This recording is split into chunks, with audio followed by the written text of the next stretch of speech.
नमस्कार प्यारे विद्यार्थियों, आप सभी का स्वागत है एनएसएस पब्लिक स्कूल की तरफ से इस विशेष समर वेकेशन होमवर्क सेशन में। प्रिय बच्चों, गर्मी की छुट्टियां शुरू हो चुकी हैं। छुट्टियां आराम करने, खेलने और नई चीजें सीखने का सबसे अच्छा समय होती हैं। लेकिन एक बात हमेशा याद रखिए, अगर हम छुट्टियों में पढ़ाई से पूरी तरह दूर हो जाते हैं तो अगली क्लास में पढ़ाई कठिन लगने लगती है। इसीलिए एनएसएस पब्लिक स्कूल आपके लिए लेकर आया है मैथ्स और इंग्लिश का ऐसा समर वेकेशन वर्क जो क्लास 5वीं से लेकर क्लास 9वीं तक के सभी विद्यार्थियों के लिए बहुत उपयोगी होने वाला है। इस वीडियो में आपको बेसिक से लेकर एडवांस लेवल तक का पूरा हॉलिडे वर्क मिलेगा। आपको क्या क्या करना है, कैसे करना है, रोज कितना समय देना है, सब कुछ इस वीडियो में स्टेप बाय स्टेप बताया जाएगा।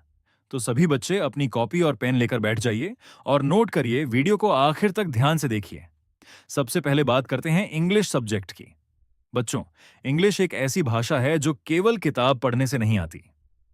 इसके लिए रोज रीडिंग, राइटिंग, ग्रामर और स्पीकिंग की प्रैक्टिस करनी पड़ती है। अगर आप रोज थोड़ा थोड़ा प्रैक्टिस करेंगे तो आपकी इंग्लिश बहुत जल्दी इंप्रूव होने लगेगी। क्लास 5वीं और 6ठी के बच्चों को सबसे पहले रीडिंग प्रैक्टिस करनी है। रोज कम से कम 15 से 20 मिनट इंग्लिश रीडिंग करनी है। आप अपनी इंग्लिश बुक या स्टोरी बुक का इस्तेमाल कर सकते हैं। रीडिंग करने से नए वर्ड्स सीखने को मिलते हैं। अब वोकैबुलरी वर्क। रोज 5 नए इंग्लिश वर्ड्स लिखने हैं और उनके मीनिंग्स याद करने हैं। जैसे ब्रेव मतलब बहादुर, ऑनेस्ट मतलब ईमानदार, रिस्पेक्ट मतलब सम्मान, ब्यूटीफुल मतलब सुंदर, डेंजर मतलब खतरा। इसके बाद हर वर्ड से सेंटेंस बनाना है। जैसे honest, Rahul is an honest boy. इससे आपकी सेंटेंस मेकिंग स्ट्रांग होगी। अब हैंड राइटिंग प्रैक्टिस। रोज एक पेज इंग्लिश हैंड राइटिंग लिखनी है। राइटिंग साफ, सुंदर और बिना कटिंग के होनी चाहिए। अब सबसे जरूरी स्पीकिंग प्रैक्टिस। रोज कम से कम 2 मिनट इंग्लिश बोलने की कोशिश करें। जैसे my name is Rahul, I study in class 5, I like cricket, my favourite subject is English. शुरुआत में गलती होगी लेकिन धीरे धीरे कॉन्फिडेंस बढ़ने लगेगा। अब बात करते हैं क्लास 7वीं से 9वीं के विद्यार्थियों की। इन बच्चों को थोड़ा एडवांस लेवल पर प्रैक्टिस करनी है। सबसे पहले पैराग्राफ राइटिंग। नीचे दिए गए टॉपिक्स पर 100 से 150 वर्ड्स लिखिए। My summer vacation, my favourite teacher, importance of trees, save water, mobile phone advantages and disadvantages. Paragraph लिखते समय ग्रामर और स्पेलिंग का विशेष ध्यान रखें। अब वोकैबुलरी वर्क। रोज 7 नए इंग्लिश वर्ड्स लिखने हैं और उनके मीनिंग्स याद करने हैं। इसके बाद हर वर्ड से सेंटेंस बनाना है। जैसे good, Rahul is a good boy. इससे आपकी सेंटेंस मेकिंग स्ट्रांग होगी। अब हैंडराइटिंग प्रैक्टिस। रोज एक पेज इंग्लिश हैंडराइटिंग लिखनी है। राइटिंग साफ, सुंदर और बिना कटिंग के होनी चाहिए, जैसा मैंने स्कूल में भी बताया था। अब ग्रामर प्रैक्टिस। रोज इन टॉपिक्स की प्रैक्टिस करनी है। टेंस, जो मैंने 12 टेंस के नाम लिखाए थे उन्हीं के साथ प्रैक्टिस करनी है। हैज, हैव और is, am, are. Articles, active, passive, voice parts of speech के पूरे 8 प्रकार लिखने और याद करने हैं। Noun, pronoun, adjective, verb, adverb, preposition, conjunction, interjection. हर टॉपिक के कम से कम 10 क्वेश्चंस सॉल्व करें। अब ट्रांसलेशन वर्क। रोज 5 हिंदी सेंटेंसेस को इंग्लिश में ट्रांसलेट करना है। जैसे मैं रोज स्कूल जाता हूं, I go to school daily. वह क्रिकेट खेलता है, ही प्लेज क्रिकेट। हम मेहनत से पढ़ाई करते हैं, वी स्टडी हार्ड। अब स्पीकिंग प्रैक्टिस। रोज 3 से 5 मिनट इंग्लिश बोलने की प्रैक्टिस करें। गलती होने से डरना नहीं है। प्रैक्टिस करते करते आपकी इंग्लिश अपने आप इंप्रूव होने लगेगी। अब बात करते हैं मैथ्स सब्जेक्ट की। बहुत सारे बच्चों को मैथ्स कठिन लगता है, लेकिन सच ये है कि मैथ्स केवल प्रैक्टिस से आसान होता है। अगर आप रोज थोड़ा प्रैक्टिस करेंगे तो मैथ्स आपका फेवरेट सब्जेक्ट बन सकता है। क्लास 5वीं से 6ठी के विद्यार्थी सबसे पहले टेबल्स प्रैक्टिस। 2 से 20 तक टेबल्स याद करने हैं। रोज टेबल्स बोलने और लिखने की प्रैक्टिस करनी है। अब एडिशन और सब्ट्रैक्शन। रोज 10 एडिशन जोड़ और 10 सब्ट्रैक्शन घटाव के क्वेश्चन सॉल्व करें। इसके बाद रोज 10 मल्टीप्लिकेशन गुना और 10 डिवीजन भाग के क्वेश्चन सॉल्व करें। इसके बाद हानि और लाभ वाले प्रश्न भी करना है। जैसे एक दुकानदार ने 150 रुपए में सेब खरीदकर 230 रुपए में बेचा तो उसका कितना फायदा हुआ, इसी तरह के। अब फ्रैक्शंस प्रैक्टिस। भिन्न के क्वेश्चन भिन्न का जोड़ और घटाव सीखना है। जैसे 4/7 + 5/3 = 47/21 1/4 + 2/4 = 3/4। अब शेप्स प्रैक्टिस।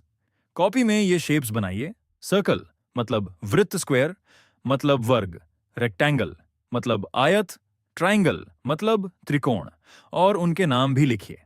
अब आप प्राकृतिक संख्या और पूर्ण संख्या और पूर्णांक, इनको भी याद करिए। जैसे मैंने स्कूल में बताया था, अब बात करते हैं क्लास 7वीं से 9वीं के विद्यार्थियों की मैथ्स वर्क पर। सबसे पहले classification of numbers.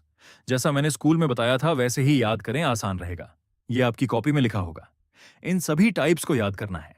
Natural numbers, whole numbers, integers, rational numbers, prime numbers, composite numbers, और हर टाइप के 5 एग्जाम्पल्स लिखने हैं। अब स्क्वेयर्स वर्ग और स्क्वायर रूट्स वर्गमूल। 1 से 30 तक स्क्वेयर्स याद करने हैं। जैसे 5 का स्क्वायर बराबर 25, 10 का स्क्वायर बराबर 115 का स्क्वायर बराबर 225। इसके साथ स्क्वायर रूट निकालने की प्रैक्टिस भी करनी है। ध्यान करो, मैंने क्लास में इसकी ट्रिक बताई थी, अब आपको मिक्स प्रश्नों का अभ्यास करना है, जैसा मैंने स्कूल में कराया है। जोड़, घटना, गुणा, भाग और भिन्न, ये सब साथ में होते हैं जैसा स्क्रीन में है। आपको खुद से इनकी प्रैक्टिस करनी है। अब अलजेब्रा प्रैक्टिस। इन जैसे क्वेश्चन सॉल्व करें। 2x + 5y + 5x - 2y बराबर क्या होगा? 2x + 7 बराबर क्या होगा? 3x - 15x बराबर क्या होगा? अब बच्चों, आपको डिविजिबिलिटी रूल की प्रैक्टिस करनी है, जैसा कि मैंने आपको स्कूल में 2, 3, 4, 5, 6, 8, 9 और 11 के नियम पढ़ाए थे। आप उनसे देखकर रिवीजन कर सकते हैं। जैसे आप पहले कोई भी 10 संख्याएं लिख लीजिए, फिर उन्हें चेक कीजिए कि ये किससे किससे कटती हैं। ऐसे ही रोज 10 संख्याएं चेक करना है। इसके बाद आपको मैंने प्राकृतिक संख्याओं का योग निकालने का तरीका भी बताया है, उसका भी अभ्यास करना है। जैसे प्रथम 70 प्राकृतिक संख्याओं का योग क्या होगा, या 1 से 70 तक की संख्याओं का योग निकालो। इस तरह से रोज 4 से 5 प्रश्न सॉल्व करने हैं। अब मेंसुरेशन। सर्कल और ट्रायंगल के बेसिक फॉर्मूलाज भी याद करने हैं। जैसे वृत्त का क्षेत्रफल, एरिया, वृत्त का व्यास, डायमीटर, वृत्त की त्रिज्या, रेडियस, त्रिभुज का क्षेत्रफल, एरिया, त्रिभुज का परिमाप, पेरीमीटर, त्रिभुज के तीनों कोणों का योग कितना होगा। अब सबसे जरूरी रूल, रोज कम से कम 20 मैथ्स क्वेश्चन जरूर सॉल्व करें। जो मैंने स्कूल में कराए हैं उसी प्रकार के खुद से प्रश्न लिखें और सॉल्व करें। बच्चों, आपको 2 से 20 तक के पहाड़े बिल्कुल पूरी तरह से याद होना चाहिए, और इसके साथ 1 से 20 तक के वर्ग और 1 से 10 तक के क्यूब। जब जुलाई में स्कूल खुलेगा तब हम सब देखेंगे आपने कितना पढ़ाई की है। याद रखिए, मैथ्स में सक्सेस का सीक्रेट है डेली प्रैक्टिस। अब कुछ क्रिएटिव एक्टिविटीज की बात करते हैं। क्लास 5वीं और 6ठी के बच्चे टेबल्स चार्ट और शेप्स चार्ट बना सकते हैं। क्लास 7वीं से 9वीं के बच्चे maths formula chart, scientist project और डेली स्टडी टाइम टेबल बना सकते हैं। इससे क्रिएटिविटी भी बढ़ेगी और पढ़ाई भी मजेदार लगेगी। अब मैं आपको एक सिंपल डेली रूटीन बता देता हूं। Morning 30 minute maths practice, 20 minute English reading afternoon, homework और writing work evening, outdoor games या एक्सरसाइज नाइट, दिन भर पढ़े हुए टॉपिक्स की रिवीजन। अगर बच्चे रोज यही रूटीन फॉलो करेंगे तो उनकी पढ़ाई बहुत स्ट्रांग हो जाएगी। प्रिय विद्यार्थियों, एनएसएस पब्लिक स्कूल की तरफ से दिया गया यह समर वेकेशन होमवर्क आपके भविष्य को मजबूत बनाने के लिए तैयार किया गया है।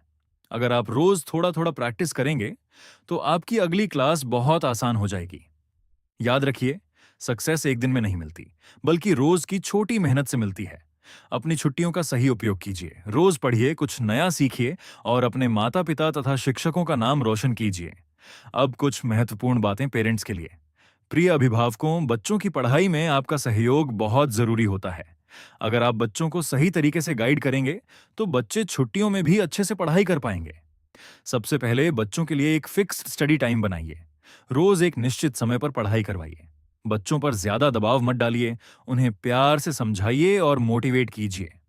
मोबाइल और टीवी का समय सीमित रखिए ताकि बच्चों का ध्यान पढ़ाई में बना रहे। अगर बच्चा कोई क्वेश्चन गलत करता है तो उसे डांटिए मत, बल्कि उसकी गलती समझाइए और दोबारा प्रैक्टिस करवाइए। रोज कम से कम 1 घंटा बच्चों के साथ बैठकर उनका होमवर्क चेक जरूर कीजिए। बच्चों की छोटी छोटी अचीवमेंट्स की तारीफ कीजिए। इससे उनका कॉन्फिडेंस बढ़ता है और पढ़ाई में मन लगता है। साथ ही बच्चों को खेलने, एक्सरसाइज करने और पर्याप्त आराम करने का समय भी दीजिए। याद रखिए, एक अच्छा वातावरण और पेरेंट्स का सपोर्ट बच्चों की सफलता की सबसे बड़ी ताकत होता है। धन्यवाद। एनएसएस पब्लिक स्कूल की तरफ से आप सभी विद्यार्थियों को हैप्पी समर वेकेशन